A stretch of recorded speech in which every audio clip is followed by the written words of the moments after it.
Afternoon everyone. आज के lecture में हम क्या देखेंगे? संगीत वाद्य यंत्र। संगीत वाद्य यंत्र से संबंधित ये हमारा क्या इसके बाद सिर्फ एक लेक्चर और होगा तो हमारा जो संगीत वाद्य यंत्र है वो कंप्लीट हो जाएंगे। ये हम किसके लिए पढ़ रहे हैं? एसएससी एमटीएस के लिए या हवलदार के लिए 2025 में। किस जीएस और जीके। तो जीएस में से 3-4 टॉपिक हमको पढ़ना है और जीके में हमको जैसे ज्योग्राफी हो गया, करेंट अफेयर, पॉलिटी, हिस्ट्री हो गया और आर्ट एंड कल्चर हो गया। तो ये हमारे किस टॉपिक में आ रहा है? आर्ट एंड कल्चर में। तो कला और संस्कृति में हम संगीत वाद्य यंत्र को पढ़ रहे हैं। इसके बाद हमारा टॉपिक क्या रहेगा? इसके बाद हमारा टॉपिक रहेगा संगीत घराना। तो कल के लेक्चर में हम जो अन्य जो म्यूजिकल इंस्ट्रूमेंट है वो कंप्लीट कर लेंगे। उसके बाद हम संगीत घराने के ऊपर थोड़ी बहुत चर्चा कर लेंगे। तो आज के लेक्चर में हम कौन कौन से इंस्ट्रूमेंट पढ़ेंगे? पखावज, इसके बाद सारंगी देखेंगे, घटम और तानपुरा, और इसके बाद मेडोलिन। तो ये पांच म्यूजिकल इंस्ट्रूमेंट देखेंगे। उसके बाद नेक्स्ट लेक्चर में जितने भी हमारे बचेंगे हम उसको कंप्लीट कर लेंगे। पखावज में हम प्रमुख कलाकारों के बारे में देखेंगे। तो कुणाल पाटिल हो गया, उस्ताद अहमद खां। तो प्रमुख कलाकारों के ही बारे में हमको देखना है पखावज में, और ऐसे ही सारंगी में भी हमको कलाकारों के बारे में ही याद रखना है। तो हम इसको 2 से 3 बार रीड कर लेंगे ताकि क्या चीज़ें रहे हमको याद रहे, और कुछ चीज़ें तो हमको यहाँ से याद ही हो जाएगी। इसके बाद घटम का भी इसी प्रकार। तानपुरा में कुछ 2 व्यक्ति हैं, उनको भारत रत्न मिला है, कब मिला है ये हम सब देख लेंगे। और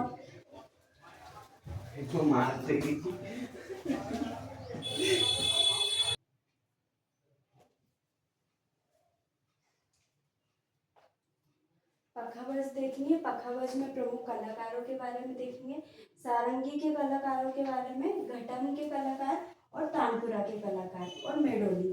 तो ये जो म्यूजिकल इंस्ट्रूमेंट है ये और हमारे बच्चे हैं, और एक लेक्चर और लगेंगे। जितने भी म्यूजिकल इंस्ट्रूमेंट है हम नेक्स्ट लेक्चर में कंप्लीट कर लेंगे। देन उसके बाद संगीत घराने के बारे में कुछ चर्चा कर लेंगे। तो ये हमारे 6 से 7 लेक्चर में हमारा क्या म्यूजिकल इंस्ट्रूमेंट हमारे कंप्लीट हो गए हैं। इसी के बाद हमारा टॉपिक संगीत घराना रहेगा। इसमें भी हमें 6 से 7 लेक्चर लगेंगे। 6 से 7 लेक्चर में हम संगीत घराने के बारे में कंप्लीट पढ़ लेंगे, जिसमें हमको बहुत सारी चीज़ें पढ़ना है।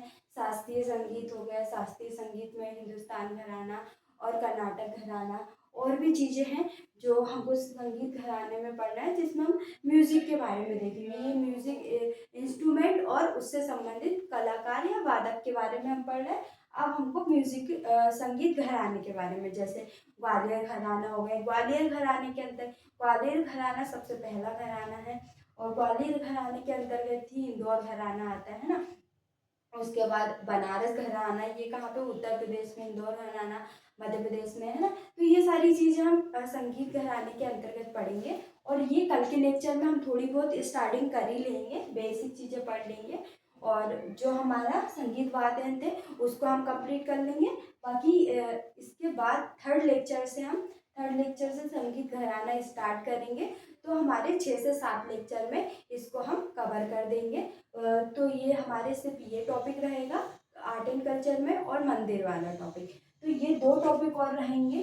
तो ये हमारे 10 से 12 लेक्चर में ये दोनों टॉपिक हम कंप्लीट कर लेंगे। तो हमारा art and culture topic complete हो जाएगा। उसके बाद हम पॉलिटी पढ़ेंगे। तो हम प्रमुख जो कलाकार है पखावज से संबंधित उनको देखते हैं। तो कुणाल पाटिल हो गया, उस्ताद अहमद खां, कुणाल पाटिल, उस्ताद अहमद खां, तोताराम शर्मा कौन है? कुणाल पाटिल हो गया, उस्ताद रहमान खां और तोताराम शर्मा, ठाकुर लक्ष्मण सिंह, मोहन श्याम शर्मा, ढालचंद्र शर्मा, मोहन श्याम शर्मा, ढालचंद शर्मा, पंडित प्रेम भल्लभ, पंडित पुरुषोत्तम दास, पंडित अयोध्या प्रसाद, पंडित ऋषि कुमार उपाध्याय। तो इन नामों को हमको पखावज में याद रखना है। कौन कौन से नाम? तो ये तो हमको वैसे ही याद हो जाएंगे। कुणाल पाटिल हो गया, उस्ताद रहमान खान हो गए, तोताराम शर्मा हो गए। ज़्यादातर जो पखावज है उसमें हमको क्या शर्मा सरनेम ज़्यादा देखने को मिलेगा ना। कुणाल पाटिल, उस्ताद रहमान खान, तोताराम शर्मा, ठाकुर लक्ष्मण सिंह, मोहन श्याम शर्मा, ढाल शर्मा, पंडित प्रेम बल्लभ, पंडित पुरुषोत्तम दास, पंडित अयोध्या दास और ऋषि कुमार उपाध्याय। तो ये किससे संबंधित है? पखावज से संबंधित है।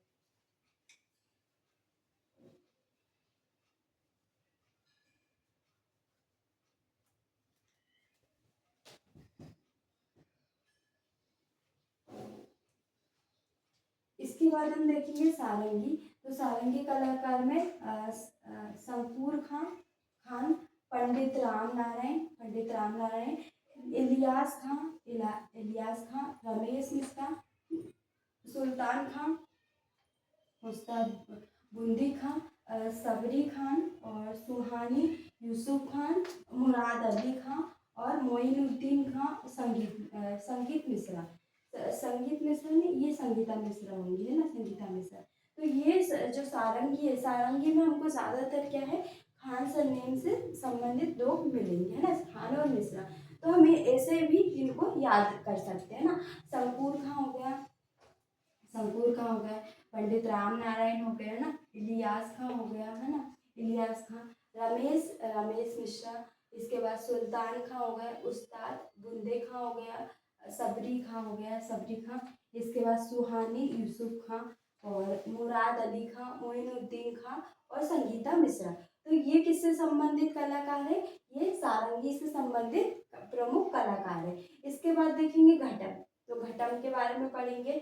घटम से संबंधित कलाकार हो गए टी एच विनायक राम।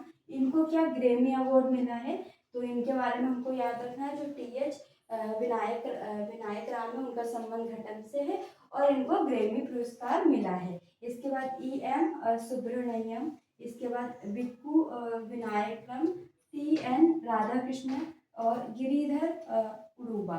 तो ये इन कलाकारों का संबंध किससे है? तो घटम से इन कलाकारों का संबंध है। टी.एच. विनायक राम, एक बार और हम इसको देख लेते हैं। टी.एच. विनायक राम ग्रैमी पुरस्कार से सम्मानित। E.M. सुब्रमण्यम, इसके बाद बिक्कू विनायकम, T.N. राधाकृष्णन और गिरिधर उडुपा। तो ये कलाकार किससे संबंधित है? तो ये घटम से संबंधित कलाकार है। इसके बाद देखेंगे हम तानपुरा। तो तानपुरा से संबंधित कलाकार देखेंगे, दो कलाकार है और उन्हीं को हमको मोस्ट इम्पॉर्टेंट है।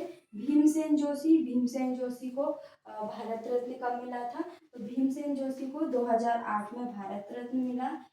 MS सुब्बुलक्ष्मी, इनको भारत रत्न कब मिला? 1998 में। तो तानपुरा से संबंधित हमको दो कलाकार याद रखने हैं। एक तो भीमसेन जोशी, भारत रत्न 2008 में, और MS सुब्बुलक्ष्मी, तो भारत रत्न इनको कब मिला? 1998 में। तानपुरा से संबंधित है। इसके बाद मेडोलिन यू श्रीनिवास और किशोर देसाई। तो दो व्यक्तियों के बारे में हमको याद रखना है, यू श्रीनिवास और किशोर देसाई।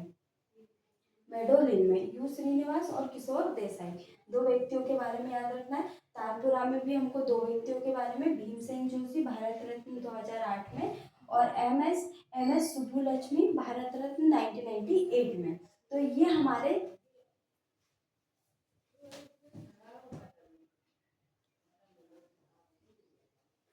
हमारे आज के लेक्चर में कितने कंप्लीट हो गए? Musical instrument first, second, third, fourth और फिफ्थ हमारे कंप्लीट हो गए। तो एक बार हम देख लेते हैं क्या क्या हमारी चीज़ें कंप्लीट हो गई है, कौन कौन से इंस्ट्रूमेंट हमारे कंप्लीट हो गए, ताकि हमको हमारी कोई से भी जो इंस्ट्रूमेंट है वो छूटे ना, जो इम्पोर्टेंट इंस्ट्रूमेंट है ना, जिसके बारे में कभी ना कभी आपने सुना होगा, है ना। क्योंकि मैंने आपसे बोला था कि जो जितने भी म्यूजिकल इंस्ट्रूमेंट मैं आपको पढ़ा रही हूँ, आप गूगल क्रोम पे सर्च करना और उसकी इमेज देखना, ताकि आपको समझ में आए कि मैं किस चीज़ की बात कर रही हूँ, है ना। इमेज से ही आपको यहाँ पे तो मैं आपको इमेज दिखा नहीं सकती, इसलिए मैं आपको बोल रही हूँ कि आप गूगल क्रोम में जाकर इन सब के क्या जो म्यूजिकल इंस्ट्रूमेंट जितने भी मैंने आपको पढ़ाए हैं उनकी क्या गूगल क्रोम पे जाके इमेज देखना, ताकि आपको ये पता चले कि मैम किस इंस्ट्रूमेंट की बात कर रही हैं, तो आपको उस इंस्ट्रूमेंट से समझ में आ जाए और व्यक्तियों के नाम याद रखने में आपको इजी रहे। या तो आप अपने नोट्स में उस इंस्ट्रूमेंट का एक पिक्चर भी क्रिएट कर सकते हैं, ताकि आपको याद रहे कि हाँ इस व्यक्ति का संबंध इस इंस्ट्रूमेंट से रहा है ना। इसके सबसे पहले हमने क्या पढ़ा था, फर्स्ट हमने देखा था तबला, सेकेंड हमने देखा था सितार,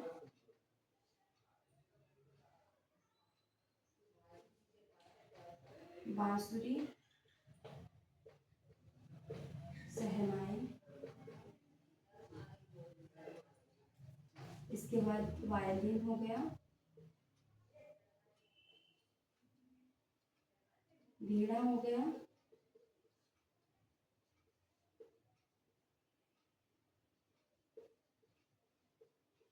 रुद्र वीणा, संतूर, सरोद,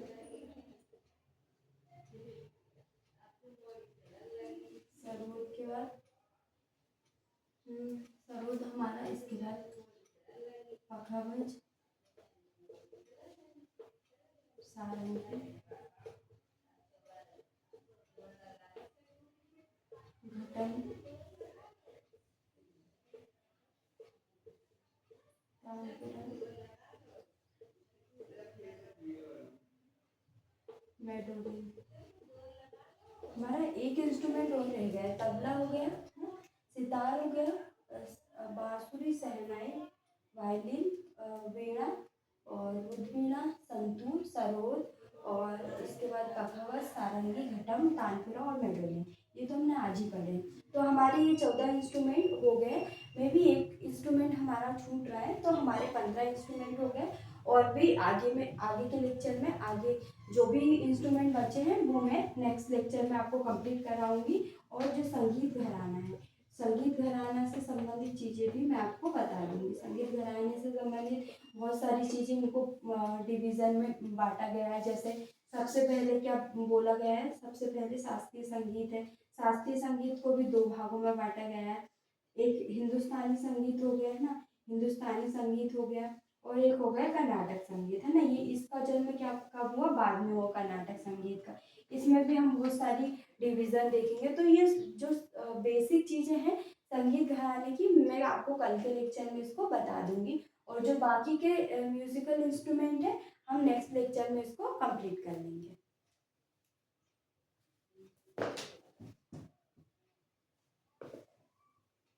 तो आज के लेक्चर में सिर्फ हम इतना ही देखते हैं। नेक्स्ट लेक्चर में इसके आगे की चीज़ें पढ़ेंगे और हमने क्या क्या चीज़ें पढ़ ली है एक बार इसका भी रिवीजन कर लेते हैं।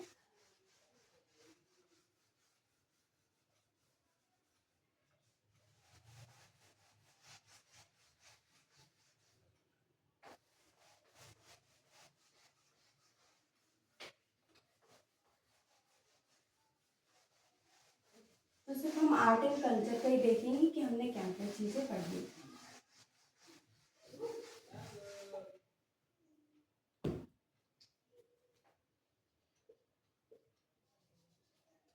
कला और संस्कृति,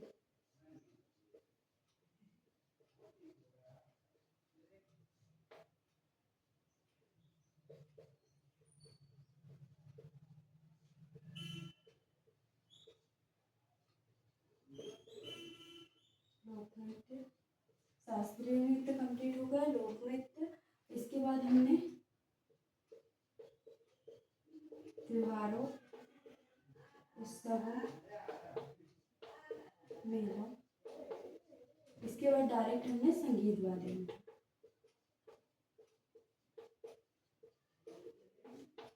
इसके बाद संगीत घराना हो जाएगा और हमारे मंदिर हो जाएंगे। ये हमारे आर्ट एंड कल्चर के टॉपिक है।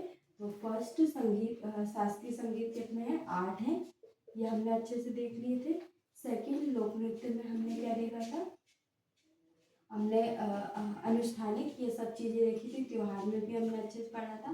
फिफ्थ हमारा वाद्य यंत्र भी कंप्लीट हो गया और कल के लेक्चर में कंप्लीट हो जाएगा। और फिफ्थ हमारा हो जाएगा संगीत घराना और मंदिर। तो ये 2 टॉपिक हम 14 लेक्चर में कंप्लीट कर लेंगे, है ना। 14 लेक्चर ही लगेंगे, 7 इसके हो जाएंगे, 7 इसके, या मंदिर के तो हम कम ही लेक्चर में पढ़ लेंगे। संगीत घराना थोड़ा बड़ा है तो इसको हम 6 से 7 लेक्चर में इसको कंप्लीट करेंगे। तो ये हमारे आर्ट एंड कल्चर के टॉपिक है जो कि कंप्लीट हो गया। हर चीज़ हमने इसकी सारे पॉइंट से इसको देखा है। शास्त्रीय संगीत आप हमारे प्रीवियस लेक्चर में जाके देख सकते हैं, लोक नृत्य भी और त्योहार उत्सव, संगीत, वाद्य यंत्र, जो कि कल के लेक्चर में मैं आपको कंप्लीट करवा दूंगी।